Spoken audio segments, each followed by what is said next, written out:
मोठी बातमी समोर येते। जम्मू काश्मीरच्या सांबा जिल्ह्यातील आंतरराष्ट्रीय सीमेवरील एका गावावर एक पाकिस्तानी ड्रोन दिसल्याची माहिती अधिकाऱ्यांनी दिली आहे। सीमेपलीकडील चकभुरा चौकीवरील घुसलेले हे मानवरहित विमान काही मिनिटे घागवाल सेक्टरमधील रिगल गावावर गिरट्या घालत राहिला आणि नंतर सीमेच्या दुसऱ्या बाजूला परतले अशी माहिती अधिकाऱ्यांनी दिली आहे।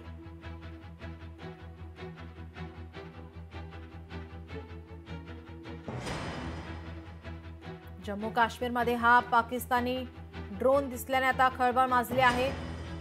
पाकिस्तानी ड्रोन असल्याची या ठिकाणी अधिकाऱ्यांकडून माहिती देण्यात आली आहे।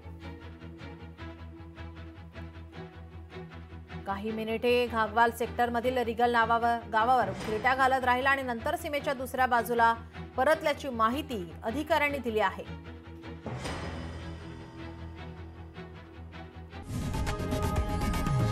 लोकशाही मराठी ऐका, पहा, जागरूक रहा।